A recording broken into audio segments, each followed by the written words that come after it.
ਸਤਿ ਸ਼੍ਰੀ ਅਕਾਲ। ਤੁਸੀਂ ਜੁੜੇ ਹੋਏ ਹੋ ਪੰਜਾਬੀ ਰੇਡੀਓ ਦੇ ਨਾਲ ਤੇ ਮੈਂ ਹਾਂ ਪ੍ਰਵੀਨ ਸ਼ਰਮਾ ਲੈ ਕੇ ਹਾਜ਼ਰ ਹਾਂ ਪ੍ਰੋਗਰਾਮ ਖਬਰ ਤੇ ਨਜ਼ਰ। ਖਬਰ ਤੇ ਨਜ਼ਰ ਪ੍ਰੋਗਰਾਮ ਦੇ ਵਿੱਚ ਕਈ ਅਹਿਮ ਤੇ ਕਈ ਖਾਸ ਖਬਰਾਂ ਨੂੰ ਲੈ ਕੇ ਚਰਚਾ ਕਰਨ ਦੇ ਲਈ ਜੁੜ ਚੁੱਕੇ ਨੇ ਪੰਜਾਬ ਤੋਂ ਸੀਨੀਅਰ ਪੱਤਰਕਾਰ ਦੀਪਕ ਸ਼ਰਮਾ ਚਨਾਰਸਲ ਜੀ। ਸ਼ਰਮਾ ਜੀ, ਸਤਿ ਸ਼੍ਰੀ ਅਕਾਲ। ਸਵਾਗਤ ਹੈ ਜੀ ਪੰਜਾਬੀ ਰੇਡੀਓ ਤੇ। ਸਤਿ ਸ਼੍ਰੀ ਅਕਾਲ ਪ੍ਰਵੀਨ ਜੀ, ਸਾਰੇ ਦਰਸ਼ਕਾਂ ਨੂੰ ਸਰੋਤਿਆਂ ਨੂੰ ਪਿਆਰ ਭਰੀ ਸਤਿ ਸ਼੍ਰੀ ਅਕਾਲ। ਸਤਿ ਸ਼੍ਰੀ ਅਕਾਲ ਜੀ। ਪ੍ਰੋਗਰਾਮ ਦੇ ਵਿੱਚ ਅੱਗੇ ਵਧਣ ਤੋਂ ਪਹਿਲਾਂ ਧੰਨਵਾਦ ਕਰਦੇ ਚੱਲੀਏ ਸਪਾਂਸਰਸ ਦਾ, ਜਿਹੜੇ ਜ਼ਰੀਆ ਬਣਦੇ ਨੇ ਇਹਨਾਂ ਪ੍ਰੋਗਰਾਮਾਂ ਨੂੰ ਤੁਹਾਡੇ ਤੱਕ ਪਹੁੰਚਾਉਣ ਦੇ ਲਈ। ਖਾਲਸਾ ਇੰਸ਼ੋਰੈਂਸ ਏਜੰਸੀ ਵਾਲੇ, ਜਿਨ੍ਹਾਂ ਤੋਂ ਤੁਸੀਂ ਹਰ ਤਰੀਕੇ ਦੀ ਇੰਸ਼ੋਰੈਂਸ ਲੈ ਸਕਦੇ ਹੋ। ਇੰਸ਼ੋਰੈਂਸ ਬਾਰੇ ਪਤਾ ਕਰਨ ਦੇ ਲਈ ਇਹਨਾਂ ਦਾ ਨੰਬਰ ਹੈ 408-272-2500। ਇਹ 1992 ਤੋਂ ਲਗਾਤਾਰ ਇੰਸ਼ੋਰੈਂਸ ਬਿਜ਼ਨਸ ਦੇ ਵਿੱਚ ਸ਼ਾਨਦਾਰ ਸੇਵਾਵਾਂ ਦੇ ਰਹੇ ਨੇ ਤੇ ਅਮਰੀਕਾ ਭਰ ਦੇ ਵਿੱਚ ਇੰਸ਼ੋਰੈਂਸ ਕਰਦੇ ਨੇ। ਓਬਾਮਾ ਕੇਅਰ ਮੈਡੀਕਲ ਜਾਂ ਫਿਰ ਕਵਰਡ ਕੈਲੀਫੋਰਨੀਆ ਬਾਬਤ ਪਾਲਿਸੀ ਕਰਵਾਉਣ ਦੇ ਲਈ, ਸਲਾਹ ਲੈਣ ਦੇ ਲਈ ਅੱਜ ਹੀ ਕਾਲ ਕਰੋ 408-272-2500 ਤੇ। ਟਰਕੀਅਨ ਇਮੀਗ੍ਰੇਸ਼ਨ ਲਾ ਫਰਮ ਵਾਲੇ, ਜੇ ਟਰਕੀਅਨ ਟੋਨੀ ਟਰਕੀਅਨ ਦੇ ਨਾਲ ਤੁਸੀਂ ਯੂਐਸ ਇਮੀਗ੍ਰੇਸ਼ਨ ਬਾਬਤ ਕੋਈ ਵੀ ਸਲਾਹ ਕਰਨੀ ਹੈ, ਕੋਈ ਵੀ ਸਵਾਲ ਪੁੱਛਣਾ, ਤੇ ਇਹਨਾਂ ਦਾ ਨੰਬਰ ਹੈ 4159090503। ਗੁਰਦੀਪ ਸਿੰਘ ਬਿਰਦੀ ਕਲੋਵਿਸ, ਮਨਦੀਪ ਸਿੰਘ, ਸੰਦੀਪ ਕੌਰ ਸੈਨਹੋਜ਼ੇ, ਅਮਰੀਕ ਸਿੰਘ ਅਟਵਾਲ, ਜਰਨੈਲ ਸਿੰਘ ਯੂਬਾ ਸਿਟੀ, ਜਿੰਦ ਕੌਰ ਅਨਾਇਤ ਕੌਰ ਬੇਕਰਸਫੀਲਡ, ਮਹਿੰਦਰ ਸਿੰਘ ਮਹਿੰਦਰ ਕੌਰ ਮੋਟੂ ਯੂਬਾ ਸਿਟੀ ਤੇ ਜਰਨੈਲ ਸਿੰਘ ਸਿਆਟਲ ਤੋਂ। ਇਹਨਾਂ ਸਾਰੇ ਹੀ ਸਪਾਂਸਰਸ ਦਾ ਬਹੁਤ ਬਹੁਤ ਧੰਨਵਾਦ। ਤੇ ਜੇਕਰ ਤੁਸੀਂ ਵੀ ਪੰਜਾਬੀ ਰੇਡੀਓ ਦੇ ਇਹਨਾਂ ਪ੍ਰੋਗਰਾਮਾਂ ਨੂੰ ਸਪਾਂਸਰ ਕਰਨਾ ਚਾਹੁੰਦੇ ਹੋ ਤਾਂ ਸਟੂਡੀਓ ਦਾ ਨੰਬਰ ਹੈ 408-272-5200। ਅੱਜ ਦਾ ਇਹ ਖਬਰ ਤੇ ਨਜ਼ਰ ਪ੍ਰੋਗਰਾਮ ਸਾਲ 2025 ਦੀ 18 ਅਪ੍ਰੈਲ ਦਾ ਪ੍ਰੋਗਰਾਮ ਹੈ ਤੇ ਦਿਨ ਅੱਜ ਸ਼ੁੱਕਰਵਾਰ ਹੈ। ਸ਼ਰਮਾ ਜੀ, ਖਬਰਾਂ ਦੇ ਵੱਲ ਆਈਏ ਤੇ ਸ਼ੁਰੂਆਤ ਕਰੀਏ ਪੰਜਾਬ ਸਰਕਾਰ ਤੋਂ ਸਿੱਖਿਆ ਕ੍ਰਾਂਤੀ, ਜਿਹਦੇ ਉੱਤੇ ਆਪਾਂ ਬੜੀ ਡਿਟੇਲ ਦੇ ਨਾਲ ਚਰਚਾ ਵੀ ਕਰਦੇ ਰਹੇ ਹਾਂ ਤੇ ਉਹਦੀ ਜਿਹੜਾ ਫੇਲੀਅਰ ਆ, ਉਹਦਾ ਜਿਹੜਾ ਕਹਿ ਲਈਏ ਕਿ ਇੱਕ ਤਰੀਕੇ ਨਾਲ ਨਾਕਾਮਯਾਬੀ ਹੈ, ਉਹ ਸਾਰਿਆਂ ਦੇ ਸਾਹਮਣੇ ਹੈ। ਉਹ ਪਹਿਲਾਂ ਨਾ ਆਪਾਂ ਪੁਰਾਣੇ ਸਮੇਂ ਦੇ ਵਿੱਚ ਪੋਸਟਰ ਪੜ੍ਹਦੇ ਹੁੰਦੇ ਸੀ ਵੀ ਜੇ ਕਿਸੇ ਫਿਲਮ ਦੀ ਕਾਮਯਾਬੀ ਹੋ ਜਾਂਦੀ ਸੀ ਨਾ, ਉਹ ਕਹਿੰਦੇ ਕਿ ਫਲਾਂ ਫਿਲਮ ਦੀ ਅਪਾਰ ਸਫਲਤਾ ਤੋਂ ਬਾਅਦ ਹੁਣ ਫਲਾਨਾ ਨਿਰਦੇਸ਼ਕ ਜਾਂ ਫਲਾਨਾ ਨਿਰਮਾਤਾ ਲੈ ਕੇ ਆ ਰਿਹਾ ਆਹ ਫਿਲਮ। ਹੁਣ ਕਹਿੰਦੇ ਕਿ ਸਿੱਖਿਆ ਕ੍ਰਾਂਤੀ ਦੀ ਅਪਾਰ ਸਫਲਤਾ ਤੋਂ ਬਾਅਦ ਜਿਹੜੀ ਕਿ ਇਹ ਦੱਸ ਰਹੇ ਨੇ, ਹੁਣ ਕੋਈ ਛੱਪੜ ਕ੍ਰਾਂਤੀ ਲੈ ਕੇ ਆ ਰਹੇ ਨੇ ਜੀ।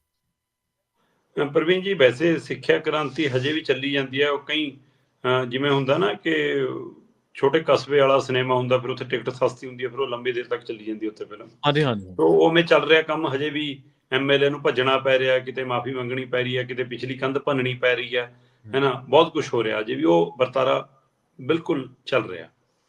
ਪਰ ਜਿਹੜਾ ਸਵਾਲ ਤੁਸੀਂ ਛੱਪੜ ਕ੍ਰਾਂਤੀ ਨੂੰ ਲੈ ਕੇ ਕੀਤਾ, ਮੈਂ ਇਹਦੇ ਵਿੱਚੋਂ ਆਸ ਦੇਖਦਾ ਇੱਕ ਜੀ ਕਿ ਰੱਬ ਕਰੇ ਕਿ ਸ਼ਾਇਦ ਇਹਨਾਂ ਦੀ ਇਹ ਯੋਜਨਾ ਪੰਜਾਬ ਦੇ ਹਿੱਤ 'ਚ ਸਾਬਤ ਹੋ ਜਾਵੇ, ਜਿਹਦੀ ਉਮੀਦ ਪਰ ਮੈਨੂੰ ਬਹੁਤ ਘੱਟ ਹੈ। ਪਰ ਉਹਦੇ ਬਾਵਜੂਦ ਵੀ ਮੈਂ ਆਸ ਰੱਖ ਕੇ ਖਬਰ ਦੀ ਚਰਚਾ ਕਰ ਰਿਹਾ। ਇਹ ਕਹਿੰਦੇ ਕਿ 15,000 ਦੇ ਕਰੀਬ ਪੰਜਾਬ ਦੇ ਛੱਪੜਾਂ ਦਾ ਅਸੀਂ ਨਵੀਨੀਕਰਨ ਕਹਿ ਲਈਏ, ਜਾਂ ਉਹ ਇਹ ਕਹਿੰਦੇ ਨੇ ਕਿ ਪੇਂਡੂ ਮੁੜ ਮਤਲਬ ਕਿ ਉਹਦੀ ਪੁਨਰ ਸਰਜੀਤੀ ਅਸੀਂ ਕਰਨੀ ਹੈ, ਉਹਨਾਂ ਦੇ ਛੱਪੜਾਂ ਦੀ, ਟੋਭਿਆਂ ਦੀ, ਤਲਾਵਾਂ ਦੀ। ਸੋ ਉਸ ਤਹਿਤ ਅਸੀਂ ਇਹ ਯੋਜਨਾ ਲੈ ਕੇ ਆਏ ਔਰ 4,573 ਕਰੋੜ ਦਾ ਇਹ ਪ੍ਰੋਜੈਕਟ ਹੈ।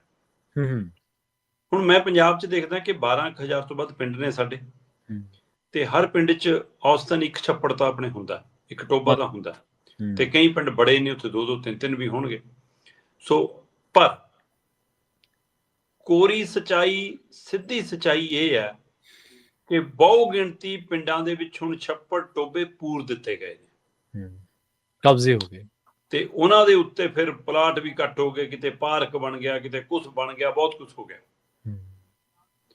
ਹੁਣ ਜਿਹੜੇ 15,000 ਦੀ ਗੱਲ ਕਰਦੇ ਨੇ, ਕੀ ਇਹ ਹਕੀਕਤ 'ਚ 15,000 ਹੀ ਹੋਣਗੇ ਜਾਂ 500-700 ਦਾ ਕਰਕੇ ਖਰਚਾ 15,000 ਦਾ ਪਾਉਣਾ?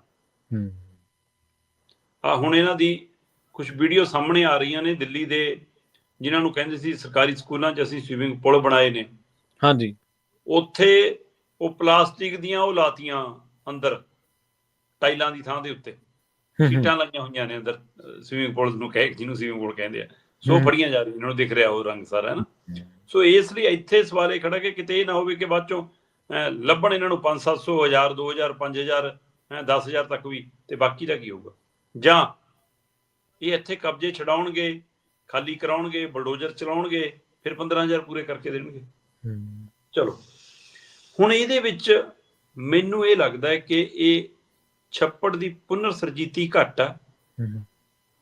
ਸੰਤ ਬਲਵੀਰ ਸਿੰਘ ਸੀਂਚੇਵਾਲ ਦੇ ਮੋਢੇ ਤੇ ਬੰਦੂਕ ਚਲਾਉਣੀ ਵੱਧ ਕੰਮ ਹੈ।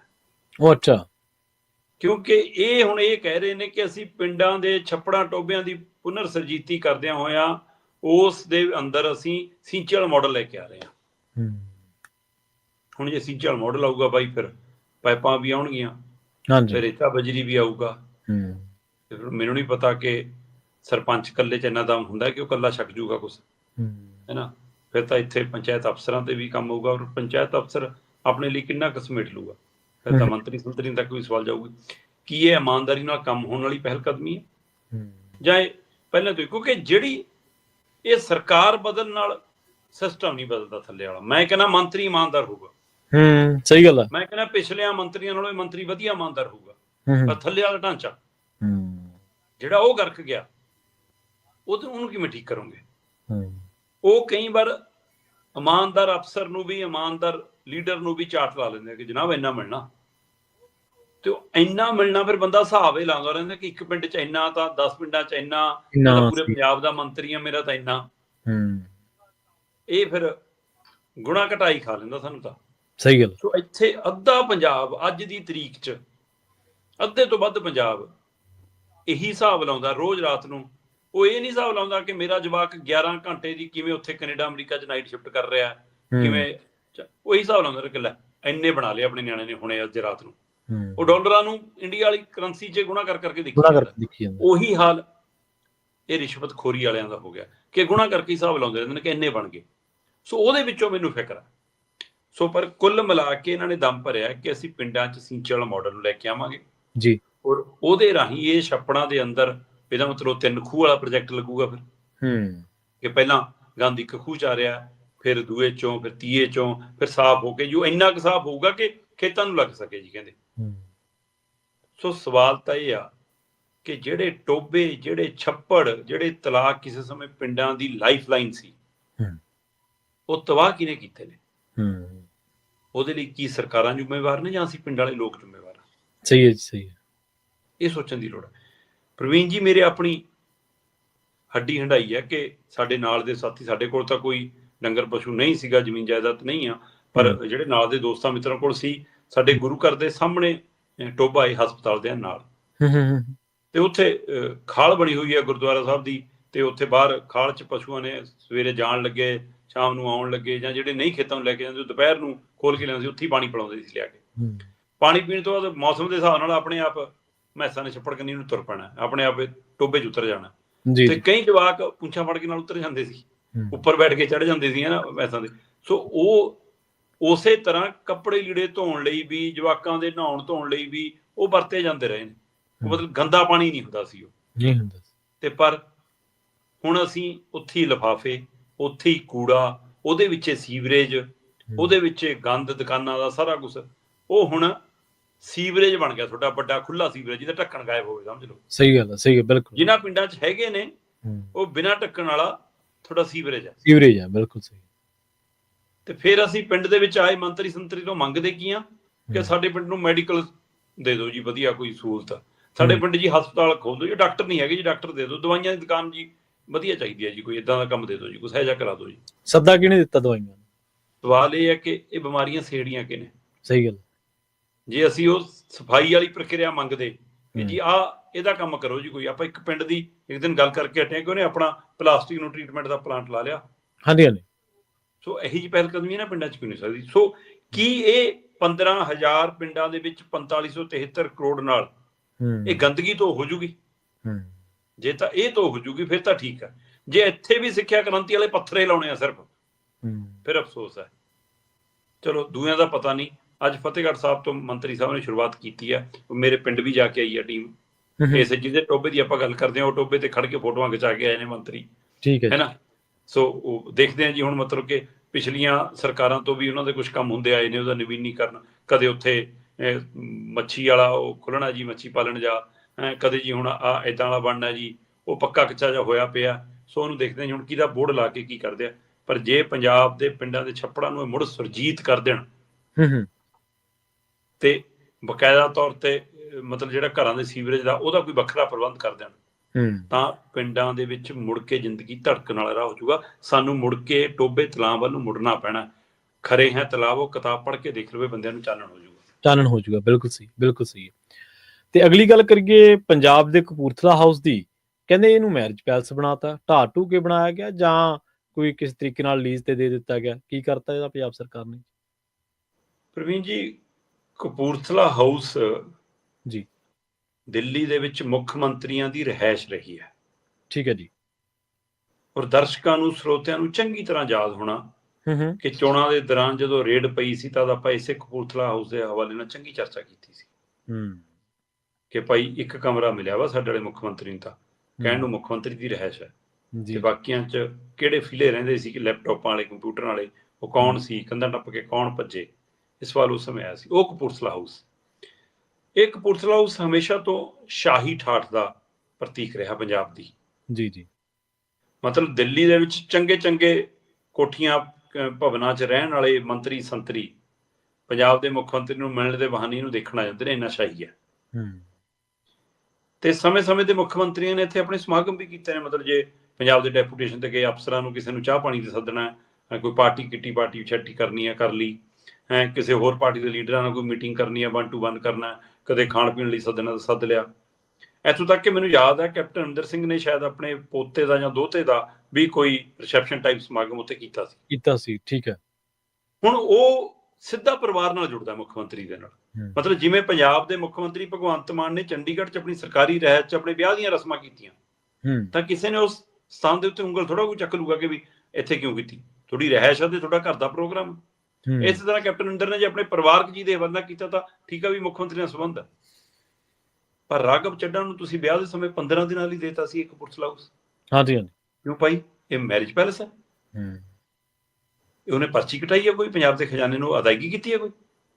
ਫਿਰ ਜੇ ਏਦਾਂ ਚੰਗੀ ਚੌਖੀ ਕਮਾਈ ਹੁੰਦੀ ਹੈ ਫਿਰ ਤਾਂ ਦਿੱਲੀ ਵਾਲਿਆਂ ਨੂੰ ਥਾਂ ਨਹੀਂ ਲੱਭਦੀਆਂ, ਖੋਲ ਦੋ, ਚੰਗੇ ਪੈਸੇ ਬਣ ਜਾਣਗੇ, ਖਜ਼ਾਨੇ 'ਚ ਪੈਸੇ ਆ ਜਾਣਗੇ ਇਹਦੇ ਨਾਲ ਤਾਂ। ਪਰ ਜਿਹੜਾ ਰਾਘਵ ਚੱਡਾ ਲਈ ਖੁੱਲਿਆ ਸੀ ਉਹ ਅੱਜ ਕੇਜਰੀਵਾਲ ਦੀ ਬੇਟੀ ਲਈ ਵੀ ਖੁੱਲਿਆ। ਸਾਨੂੰ ਕਿਸੇ ਵਿਆਹ ਦੇ ਵਿੱਚ ਕੋਈ ਵਿੱਚ ਲੇਖਾ ਪਾਉਣ ਦਾ ਸਵਾਲ ਨਹੀਂਗਾ। ਮੇਰਾ ਸਵਾਲ ਇਸ ਰਹੀ ਹੈ ਕਿ ਮੈਨੂੰ ਯਾਦ ਹੈ ਜਦੋਂ ਪ੍ਰਕਾਸ਼ ਸਿੰਘ ਬਾਦਲ ਹੋਰਾਂ ਦੀ ਧਰਮ ਪਤਨੀ ਚੜ੍ਹਾਈ ਕੀਤੀ ਤੇ ਉਹਨਾਂ ਦੇ ਭੋਗ ਦੇ ਸਮੇਂ ਬਹੁਤ ਇਹ ਸਵਾਲ ਚੱਕੇ ਗਏ ਸੋਸ਼ਲ ਮੀਡੀਆ ਤੇ ਵੀ, ਮੀਡੀਆ ਨੇ ਵੀ, ਇੱਥੋਂ ਤੱਕ ਕਿ ਇਹੀ ਆਮ ਆਦਮੀ ਪਾਰਟੀ ਦੇ ਲੀਡਰਾਂ ਸ਼ੀਡਰਾਂ ਦੇ ਹਵਾਲੇ ਨਾਲ ਵੀ ਜਿਹੜੇ ਉਸ ਸਮੇਂ ਹੋਰ ਪਾਸਿਆਂ 'ਚ ਖਿਲਰੇ ਫਿਰਦੇ ਸੀ ਸਾਰੇ, ਕਿ ਦੇਖੋ ਜੀ ਐਸਜੀਪੀਸੀ ਦਾ ਲੰਗਰ ਵਰਤਿਆ, ਤੇ ਜੋ ਉਸ ਲੰਗਰ ਤੇ ਇਤਰਾਜ਼ ਸੀ ਫਿਰ ਅੱਜ ਕਪੂਰਥਲਾ ਹਾਊਸ ਬਰਤਨ ਤੇ ਵੀ ਇਤਰਾਜ਼ ਹੋਊਗਾ। ਉਹ ਮੈਰਿਜ ਪੈਲਸ ਨਹੀਂ ਹੈ। ਤੁਸੀਂ ਵੱਡੇ ਅਹੁਦਿਆਂ ਤੇ ਰਹੇ ਹੋ, ਦੋਏ ਮਾਂ ਪਿਓ ਉਸ ਬੱਚੀ ਦੇ, ਮੁੱਖ ਮੰਤਰੀ ਰਹੇ ਹੋ, ਉਂਗਲਾਂ ਧਰ ਕੇ ਤੁਸੀਂ ਕੋਠੀਆਂ ਪਸੰਦ ਕੀਤੀਆਂ, ਤਾਜ ਮਹਿਲ, ਰਾਜ ਮਹਿਲ ਬਣਾਇਆ, ਸ਼ਾਹੀ ਮਹਿਲ, ਚਰਚਾਵਾਂ ਸ਼ੀਸ਼ ਮਹਿਲ ਦੀਆਂ, ਤੇ ਅੱਜ ਜਵਾਕੜੀ ਦੇ ਵਿਆਹ ਦੇ ਮੌਕੇ ਤੋਂ ਪੈਲਸ ਕਿਉਂ ਨਾ ਬੁੱਕ ਹੋਇਆ ਫਿਰ ਕੋਈ? ਸਹੀ ਹੈ, ਬਿਲਕੁਲ। ਇਹ ਅਸਲ 'ਚ ਇਹ ਕਬਜ਼ੇ ਦੀ ਜਿਹੜੀ ਆਦਤ ਹੈ ਨਾ, ਜਿਹੜੀ ਧੌਂਸ ਦੀ ਆਦਤ ਹੈ ਨਾ, ਉਹਦਾ ਪ੍ਰਭਾਵ ਹੈ। ਸਾਡੇ ਮੁੱਖ ਮੰਤਰੀ ਸਾਹਿਬ ਨੇ ਅੱਜ ਬਹੁਤ ਰੰਗ ਬੰਨਿਆ, ਬਹੁਤ ਮਤਲਬ ਕਿ ਇੰਝ ਸੀ ਜਿਵੇਂ ਨਾਨਕ ਸ਼ੱਕ ਲਾਉਣ ਗਏ ਹੋਣ, ਹੈ ਨਾ। ਭਾਬੀ ਵੀ, ਡਾਕਟਰ ਗੁਰਪ੍ਰੀਤ ਕੌਰ ਹੋਰੀ ਵੀ, ਹੈ ਨਾ, ਗੁਲਾਬੀ ਸੂਟ ਤੇ, ਮੁੱਖ ਮੰਤਰੀ ਸਾਹਿਬ ਦੇ ਵੀ ਗੁਲਾਬੀ ਜੈਕਟ ਤੇ, ਗੁਲਾਬੀ ਪੱਗ ਤੇ, ਬੜਾ ਸ਼ਾਨਦਾਰ ਖੜਾ ਬੰਨਿਆ ਉਹਨਾਂ ਨੇ ਅੱਜ। ਜਿਸ ਤਰ੍ਹਾਂ ਉਹਨਾਂ ਨੇ ਉਹ ਨੱਚੇਗੀ ਸਾਡੇ ਨਾਲ ਤੈਨੂੰ ਮਤਲਬ ਦਿਲ ਵੀ ਦਿਆਂਗੇ, ਹੈ ਨਾ, ਉਸ ਗਾਣੇ ਤੇ ਇਸ਼ਾਰੇ ਵੀ ਕੋਕੜ, ਇੱਥੋਂ ਤੱਕ ਢੋਲ ਵੀ ਆਪੇ ਵਜਾਉਣ ਲੱਗੇ, ਡਮ ਡਮਾ ਡਮ, ਹੈ ਨਾ, ਐਕਸ਼ਨ ਵੀ ਇਹੋ ਜਿਹੇ। ਮਤਲਬ ਮੈਨੂੰ ਇੰਝ ਲੱਗਿਆ ਕਿ ਜਿਵੇਂ ਕੇਜਰੀਵਾਲ ਜੀ ਨੇ ਖੜਾ ਬੁੱਕ ਕੀਤਾ ਹੋਵੇ ਮਾਨ ਸਾਹਿਬ ਦਾ। ਠੀਕ ਹੈ। ਸੋ ਤੁਸੀਂ ਇੱਕ ਸੀਐਮ ਹੋ, ਉਹ ਗਰਮਾ ਵੀ ਬਣਾ ਕੇ ਰੱਖਣੀ ਹੁੰਦੀ ਹੈ। ਚਲੋ ਜੋ ਵੀ ਹੈ, ਪਰ ਕਪੂਰਥਲਾ ਹਾਊਸ ਅੱਜ ਪੈਲਸ 'ਚ ਬਦਲਦਾ ਨਜ਼ਰ ਆਇਆ, ਪਰ ਤਾਂ ਵੀ ਅਸੀਂ ਉਸ ਬੱਚੀ ਦੇ ਵਿਆਹ ਤੇ ਦੋਵਾਂ ਪਰਿਵਾਰਾਂ ਨੂੰ ਵਧਾਈ ਦਿੰਦੇ ਹਾਂ ਤੇ ਪ੍ਰਮਾਤਮਾ ਉਸ ਜੋੜੀ ਨੂੰ ਹੋਰ ਖੁਸ਼ੀਆਂ ਬਖਸ਼ੇ।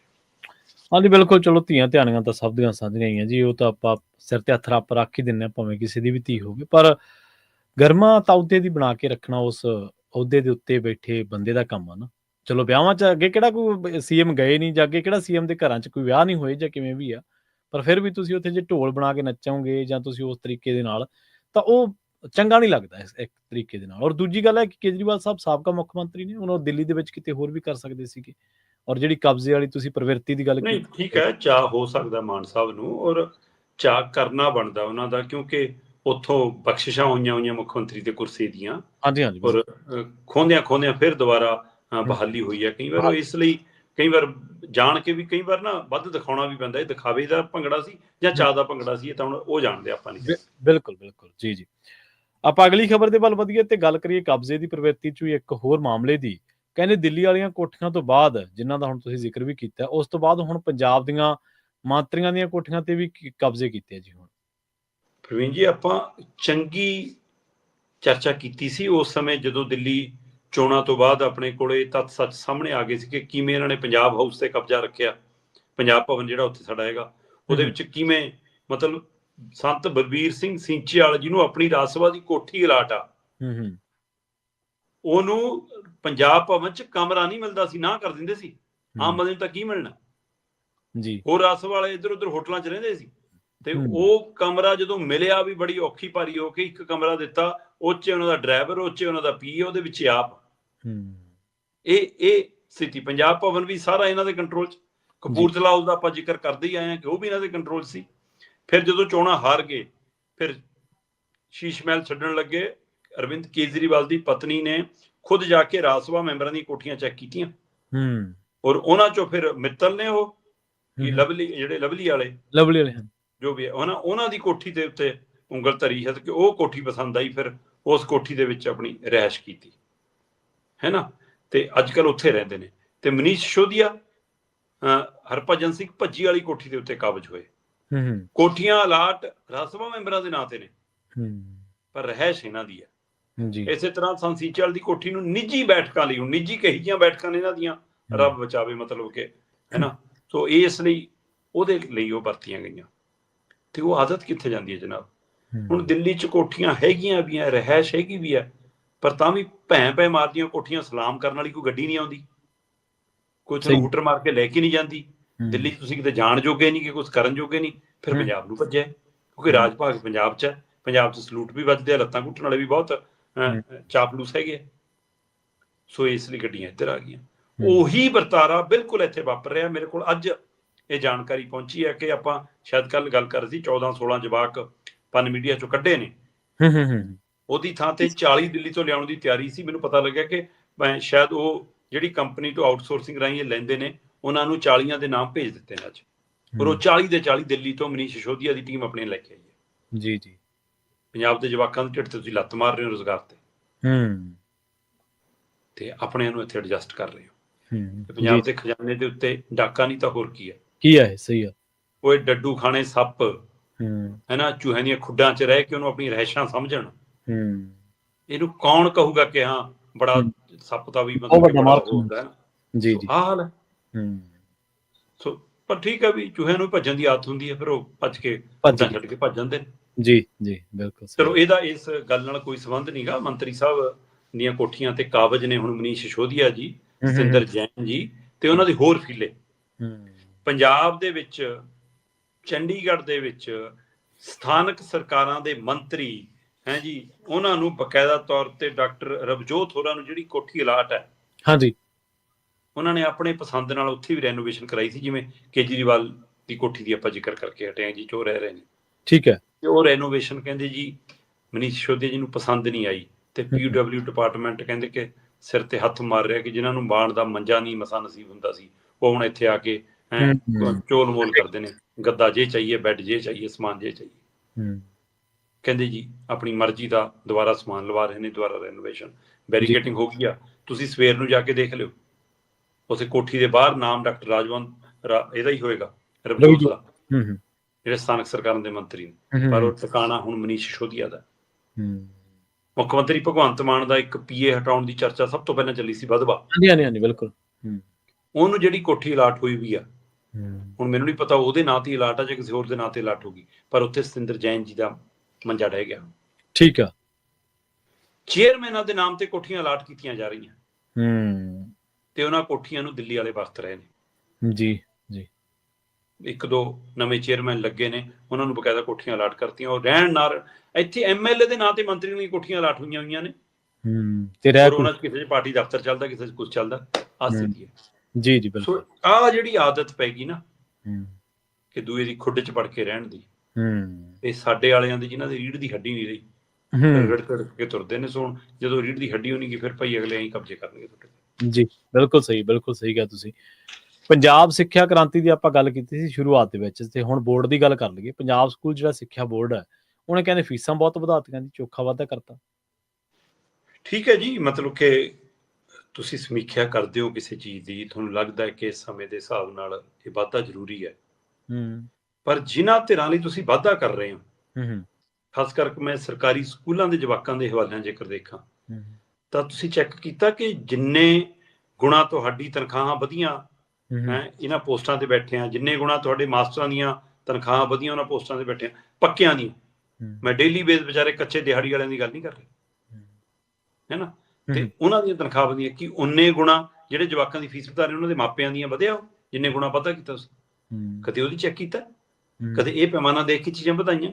ਮੈਨੂੰ ਇਉਂ ਲੱਗਦਾ ਕਿ ਜਿਵੇਂ ਸਿੱਖਿਆ ਕ੍ਰਾਂਤੀ ਲਈ ਜਿਹੜਾ 25 ਕਰੋੜ ਕੱਢਿਆ, ਹੁਣ ਉਹ ਸਿੱਖਿਆ ਬੋਰਡ ਨੇ ਪੂਰਾ ਕਰਕੇ ਦੇਣਾ ਹੋਵੇ ਪੰਜਾਬ ਸਰਕਾਰ। ਪੰਜਾਬ ਸਿੱਖਿਆ ਬੋਰਡ ਨੇ ਕਹਿੰਦੇ ਫੀਸ ਵਧਾਤੀ ਜੀ, ਟ੍ਰਾਂਸਕ੍ਰਿਪਟ ਜਿਹੜੀ ਹੁੰਦੀ ਆ ਉਹਦਾ ਵੀ 6000 ਰੁਪਇਆ ਕਰਤਾ। ਅੱਛਾ, ਮਤਲਬ ਜੇ ਤੁਸੀਂ ਆਪਣੀ ਪੂਰੀ ਡਿਟੇਲ ਕਢਾਉਣੀ ਹੈ, ਸਾਰਾ ਕੁਝ ਕਢਾਉਣਾ, ਤਾਂ ਉਹਦੀ 6000 ਰੁਪਇਆ ਫੀਸ ਹੋ ਗਈ। ਸਰਟੀਫਿਕੇਟ ਜੇ ਕਰੈਕਸ਼ਨ ਕਰਾਉਣੀ ਆ ਤਾਂ 1300 ਰੁਪਇਆ। ਮਤਲਬ ਇਹ ਸਰਕਾਰੀ ਜਵਾਕਾਂ ਦੇ ਹਵਾਲੇ ਨੂੰ ਸੋਚ ਕੇ ਦੇਖੋ ਤੁਸੀਂ। ਇਹਦੇ ਵਿੱਚ ਇੱਕ ਟੈਕਨੀਕਲ ਚੀਜ਼ ਦੇਖੋ ਕੀ ਹੈ। ਉਹ ਕਹਿੰਦਾ ਜੀ ਜੇ ਤੁਹਾਡੇ ਸਰਟੀਫਿਕੇਟ ਦੇ ਵਿੱਚ ਕੋਈ ਤੁਸੀਂ ਦਰੁਸਤੀ ਕਰਾਉਣੀ ਆ, ਕੋਈ ਸਪੈਲਿੰਗ ਮਿਸਟੇਕ ਹੈ, ਮੰਨ ਲਓ ਮਾਂ ਪਿਓ ਦੇ ਨਾਂ 'ਚ, ਜਵਾਕ ਦੇ ਨਾਂ 'ਚ, ਜਾਂ ਨੰਬਰਾਂ 'ਚ, ਅਕਸਰ ਹੀ ਦੇਖਦੇ ਹੋ ਜਾਂਦਾ, ਜਾਂ ਨੰਬਰਾਂ 'ਚ, ਮਤਲਬ ਕਿ ਲਿਖਣੇ ਸੀ 60 ਲਿਖਤੇ 66 ਮੰਨ ਲਓ, ਹੈ ਨਾ, ਜਾਂ ਅੱਖਰ ਘੱਟ ਪੈ ਗਿਆ, 0 ਵੱਧ ਘੱਟ ਪੈ ਗਈ, ਉਹ ਜੇ ਦਰੁਸਤ ਕਰਾਉਣਾ ਹੈ, ਕੁਝ ਹੋਰ ਲਿਖਤਾ, ਸਿੰਘ ਦੀ ਥਾਂ ਤੇ ਕੁਝ ਹੋਰ ਲਿਖਤਾ, ਹਾਂ, ਤਾਂ ਉਹ ਦਰੁਸਤੀ ਲਈ 1300 ਰੁਪਈਆ। ਉਹ ਅੱਛਾ, ਪ੍ਰਤੀ ਦਰੁਸਤੀ 1300 ਰੁਪਈਆ। ਜੇ 4 ਗਲਤੀਆਂ ਤਾਂ ਹਿਸਾਬ ਲਾ ਲਓ ਕਿੱਥੇ ਗਈ ਕਹਾਣੀ, ਜੇ 3 ਗਲਤੀਆਂ ਹਿਸਾਬ ਲਾ ਲਓ ਕਿੱਥੇ ਗਈ ਗੱਲ। ਸੋ ਇਸ ਲਈ 1300 ਰੁਪਇਆ ਪ੍ਰਤੀ ਗਲਤੀ ਹੈ। ਤੇ 10ਵੀਂ ਵਾਲੇ ਜਿਹੜੇ ਜਵਾਕ ਨੇ ਉਹਨਾਂ ਦੀ ਪ੍ਰੀਖਿਆ ਫੀਸ ਹੈ ਜਿਹੜੀ ਉਹ 1500 ਰੁਪਈਆ ਕਰ ਦਿੱਤੀ ਗਈ ਹੈ। ਪ੍ਰੈਕਟੀਕਲ ਫੀਸ ਇਹਦੇ ਵਿੱਚ ਸ਼ਾਮਲ ਕਰ ਲਈ ਹੈ ਨਾ। ਕੰਪਾਰਟਮੈਂਟ ਤੇ ਹੋਰ ਦੀ ਪੇਪਰ ਲਈ ਤੁਸੀਂ ਭਰਨੇ ਆ 1200 ਰੁਪਈਆ, ਹੈ ਨਾ। ਤੇ ਜੇ ਕੁਝ ਹੋਰ ਕੋਈ ਸੁਧਾਰ ਕਰਨਾ 200 ਰੁਪਈਆ ਚ ਐਡ ਹੋ ਜਾਊਗਾ, ਵਿਸ਼ੇ ਦਾ ਕੋਈ ਸੁਧਾਰ ਕਰਨਾ 400 ਰੁਪਈਆ ਐਡ ਹੋ ਜਾਊਗਾ, ਹੈ ਨਾ। ਤੇ ਇਸ ਤਰ੍ਹਾਂ ਮਤਲਬ ਕਿ ਚੌਖਾ ਵਾਧਾ ਕੀਤਾ ਚੰਗਾ ਵੱਖ-ਵੱਖ ਖੇਤਰਾਂ 'ਚ, ਹੈ ਨਾ। ਸੋ ਇਹ ਜਿਹੜੀਆਂ ਫੀਸਾਂ ਵਧਾਈਆਂ ਨੇ ਇਹਦਾ ਆਮ ਪੇਂਡੂ ਜਵਾਕਾਂ ਦੇ ਉੱਤੇ ਬੋਝ, ਮਤਲਬ ਉਹਨਾਂ ਦੇ ਮਾਪਿਆਂ ਤੇ ਬੋਝ। ਸੋ ਇੰਝ ਲੱਗਦਾ ਜਿਵੇਂ ਸਿੱਖਿਆ ਕ੍ਰਾਂਤੀ ਵਾਲਾ ਘਾਟਾ, ਹੈ ਨਾ, ਜਾਂ ਉੱਥੇ ਜੋ ਫਜੀਅਤ ਹੋ ਰਹੀ ਹੈ ਜਿਹੜੀ ਅਜੇ ਵੀ ਜਾਰੀ ਆ, ਹੈ ਨਾ, ਉਹਦੀ ਪੂਰਤੀ ਏਦਾਂ ਕਰਨੀ ਆ ਕਿ ਆ ਕੁਛ ਕਰਕੇ, ਮਤਲਬ ਕਿ ਇਹ ਕਿਹੜਾ ਤਰੀਕਾ ਜਨਾਬ? ਜੀ ਜੀ ਬਿਲਕੁਲ। ਤੇ ਸ਼ਰਮਾ ਜੀ ਗੱਲ ਵੀ ਇਹ ਹੈ ਨਾ ਕਿ ਜਿਹੜਾ ਹੁਣ ਮੰਨ ਲਓ ਕੋਈ ਪ੍ਰਿੰਟਿੰਗ ਦੇ ਵਿੱਚ ਗਲਤੀ ਕਿਸੇ ਦੇ ਸਰਟੀਫਿਕੇਟ ਦੇ ਉੱਤੇ, ਉਹ ਗਲਤੀ ਜਿਹਨੂੰ ਸਰਟੀਫਿਕੇਟ ਮਿਲਣ ਜਾ ਰਿਹਾ ਉਹਦੀ ਥੋੜ੍ਹੋ ਹੈ, ਉਹਦਾ ਪ੍ਰਿੰਟ ਕਰਨ ਵਾਲੇ ਦੀ ਗਲਤੀ ਹੈ। ਉਹ ਤਾਂ ਡਾਟਾ ਜਿਹੜਾ ਫੀਡ ਕਰ ਰਿਹਾ ਬੰਦਾ ਉਹਦੀ ਗਲਤੀ ਹੈ। ਤੇ ਭਰਪਾਈ ਕੌਣ ਕਰ ਰਿਹਾ? ਭਰਪਾਈ ਸਟੂਡੈਂਟ ਕਰ ਰਿਹਾ, ਕਾਮ ਮਾਤਰ ਕਰਦਾ ਬੱਚਾ ਜਿਹੜਾ, ਜਿਹਨੂੰ ਫੀਸ ਜਿਹਨੇ ਮਸਾਂ ਭਰੀ ਹੋਣੀ ਔਰ ਕਈ ਉਚੇਰੀ ਸਿੱਖਿਆ ਤੱਕ ਹਾਸਲ ਨਹੀਂ ਕਰ ਸਕਦੇ ਘਰਾਂ ਦੀਆਂ ਤੰਗੀਆਂ। ਪ੍ਰਵੀਨ ਜੀ ਆਹ ਦਰੁਸਤੀ ਵਾਲੀ ਫੀਸ ਵੀ ਬੰਦਾ ਭਰ ਦੂਗਾ। ਹਾਂਜੀ, ਕੋਈ ਗੱਲ ਨਹੀਂ, ਤੁਸੀਂ ਲੈ ਲਓ, ਤਿੰਨ ਗਲਤੀਆਂ ਦੀ 3900 ਲੈਣੀ ਆ, ਲਓ, ਕੋਈ ਗੱਲ ਨਹੀਂ। ਪਰ ਸਵਾਲ ਇਹ ਕਿ ਉਹਦੇ ਗੇੜੇ ਕਿੰਨੇ ਲੱਗਣੇ ਮੋਹਾਲੀ ਦੇ? ਕਿੱਥੋਂ ਆਊਗਾ? ਕੋਈ ਅਬੋਹਰ ਤੋਂ ਤੁਰ ਰਿਹਾ, ਕੋਈ ਬਠਿੰਡੇ ਤੋਂ ਤੁਰ ਰਿਹਾ, ਕੋਈ ਸੁਨਾਮ ਤੋਂ ਤੁਰ ਰਿਹਾ, ਕੋਈ ਜਲੰਧਰ ਤੋਂ ਆ ਰਿਹਾ, ਕੋਈ ਪਠਾਨਕੋਟ ਤੋਂ ਆ ਰਿਹਾ, ਹੈ ਨਾ।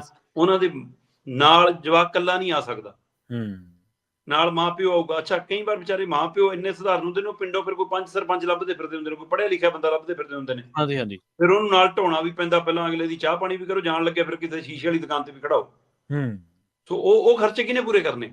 ਜੀ ਜੀ। ਤੇ ਅਜੇ ਗਰੰਟੀ ਨਹੀਂ ਕਿ ਇੱਕ ਵਾਰ ਜਾ ਕੇ ਕੰਮ ਹੋ ਜਾਵੇ। ਇੱਥੇ ਆਉਦਾ ਕਈ ਵਾਰ ਹੁੰਦਾ ਜੀ ਅੱਜ ਸਟ੍ਰਾਈਕ ਤੇ ਹੈ ਜੀ ਸਟਾਫ, ਅੱਜ ਹੜਤਾਲ ਹੈ ਜੀ, ਅੱਜ ਜੀ ਆ ਪੋਸਟ ਵਾਲਾ ਬੰਦਾ ਡੈਪੂਟੇਸ਼ਨ ਤੇ ਗਿਆ ਜੀ, ਅੱਜ ਉੱਥੇ ਲੱਗੀ ਜੀ ਡਿਊਟੀ। ਮਤਲਬ ਕੋਈ ਸਿਸਟਮ ਹੀ ਨਹੀਂਗਾ। ਮੈਂ ਨਹੀਂ ਕਹਿੰਦਾ ਕਿ ਇਹ ਸਿਸਟਮ ਇਹਨਾਂ ਦੀ ਸਰਕਾਰ 'ਚ ਆ ਕੇ ਵਿਗੜਿਆ, ਇਹ ਸਿਸਟਮ ਪਿੱਛੋਂ ਹੀ ਕਰਕੇ ਆ ਰਿਹਾ।